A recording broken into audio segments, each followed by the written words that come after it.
Last year, Nike received a lot of criticism about their lack of exciting and innovative products. However, this year, things have changed pretty substantially. So today, I'm going over the top 10 Nike sneakers for 2025. Coming in at number 10, probably Nike's most reliable sneaker, the Pegasus 41. Now, Nike's Pegasus line is literally over 40 years old at this point. And over those 40 years, they've become a household name, being like super affordable, reliable, and comfortable. They're honestly one of the best daily shoe options if you're looking for that just cushioned feel that you could just slip on and go out the door. So why is the 41 so special? Well, honestly, it's mainly due to the significant upgrades that they made with this version. Like the Pegasus line for the past few years, like maybe from the 36 to the 40s, it kind of stagnated. Every new version kind of felt the same. They looked the same as well. So with the 41s, Nike completely did a redesign of them visually and also practically. By all intents and purposes, if you are a fan of the Pegasus line and maybe you've tried a couple different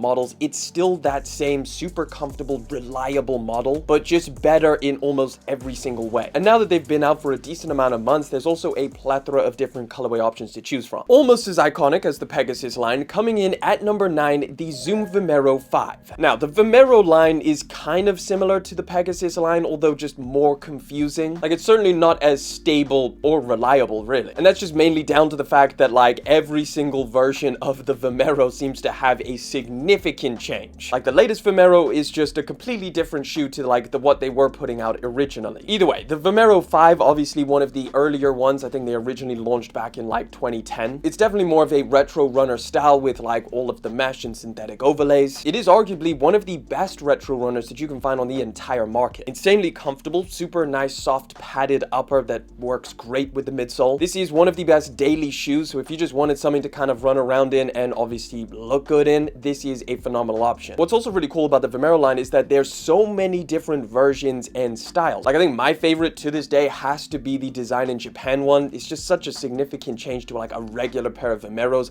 upgraded materials, completely different look. And I will say that the Vomeros are on the pricier side when it comes to a retro runner, but I think if you are able to find them on sale or for a discount, that is a steal and you won't be disappointed. Taking the number 8 spot, something a little bit different, the Nike Air Max Portal. Now, this is a pair of shoes that I bought from Nike, really not expecting anything good at all. Now, they did have a little bit of a cult fan base. I just kind of liked the look of them, but for the price, I thought that they were gonna be pretty terrible. They retail for $100, and trust me, every year, like, I'm always trying to find the best under $100 sneaker. I make top 10 videos, so I know what's out there, and these are pretty damn solid. Now, I think based off of previous Air Maxes, especially in this price category, I assumed that the midsole was going to be pretty solid. Nike does one of those things where they solely rely on their old tech, the Air unit, to bring all of the comfort to the table. But that's not the case with these. They have a combination of like a decently soft foam with that Air unit, which I think is the best combination. They feel great underfoot. The upper is really well made considering the price tag. It's obviously all synthetics, but it's still decent. I really like the look of these things. They're like chunky and super futuristic. One thing I will say is that they are labeled a woman's shoe, although they go up to a size 15. I still don't understand why Nike does that on certain sneakers. Like, you'll have a Jordan 4 that's technically labeled women's, but then the same exact shoe in a regular size run.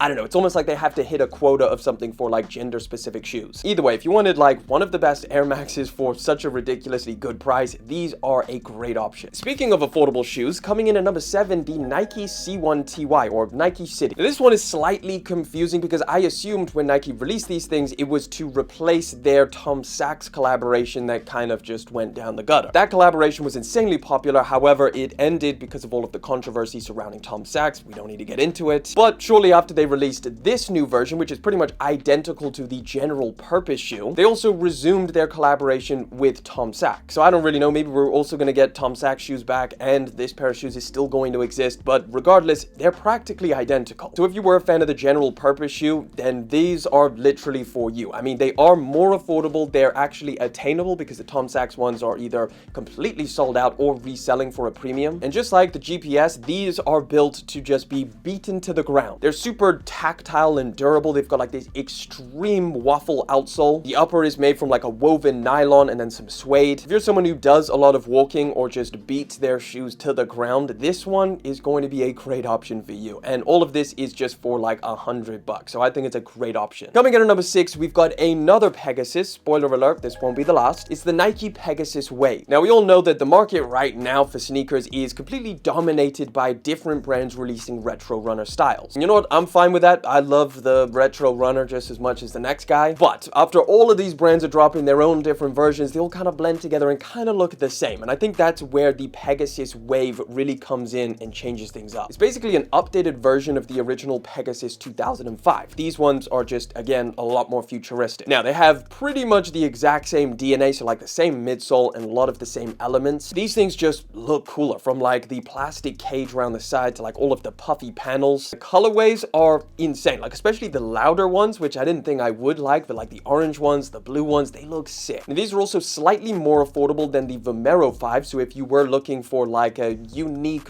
retro runner style, these could be a better option in terms of like being more affordable. But I definitely think the cool factor with this pair of shoes is all in the looks. Like if you like the way that it looks, it's a great option. If you don't, there's plenty of other ones out there. Oh yeah, and one really cool thing about the Pegasus wave is every single colorway comes with a little secret stash pocket in the tongue. So both the right and the left.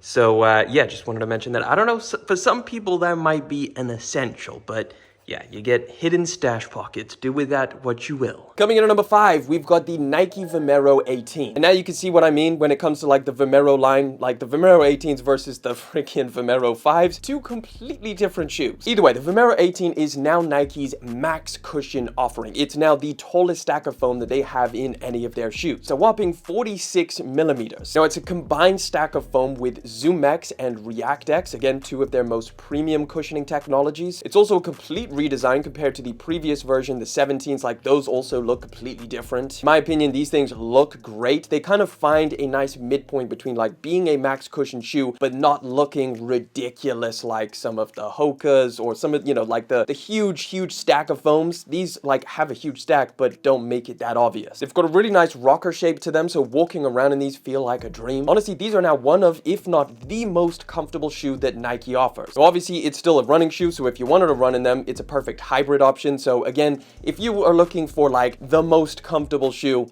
this is them. Coming in at number 4, we got the Nike Air Max TL 2.5. Now, these are probably one of my favorite Air Max sneakers from Nike. I think these things look super clean. Now, I have been very critical of like a lot of the more recent Air Maxes that Nike has been dropping. I won't name any names, DN. But it does just kind of feel like at this point, if you want a nice pair of Air Maxes, you look towards the past and go towards the retro stuff. Now, these originally dropped back in 2006 and are now back kind of as this resurgence in a bunch of different colorways. I really like the two-tone colorway with the orange hits. That's gotta be my favorite. But also, you know, triple black, triple white are great ways to go. These are super comfortable, got a decent amount of padding around the ankle and tongue, so combine that with the midsole. It's a nice pair of shoes to walk around in. My biggest problem with them is literally just the price point being quite like on the premium end, but what I will say is that they do feel decently quality for that. They're a little bit more on the chunky side in terms of their general style. Personally, I really like that. But yeah, just overall a phenomenal pair of Air Maxes if that's something you're looking for. Taking the third spot is another retro Nike product, the Nike Shox. Man, I am so glad that Nike brought back the Shox. You know, if you know me, you know I like a little bit of craziness when it comes to sneakers. Now, to be a bit more specific, the two models that I'm kind of talking about is the Shox TL and the R4. There is a couple different options, but those are the two that are my personal favorites. Now, this is a sneaker that originally dropped back in 2001. And yes, the springy thing that you see on the midsole is definitely a gimmick and a marketing tactic that Nike used back in the day. You know, when you put something underneath a pair of shoes that looks like springs, you know, back then you could tell people that you can jump super high and it's going to improve your vertical, but like now we kind of know that that's all just, you know,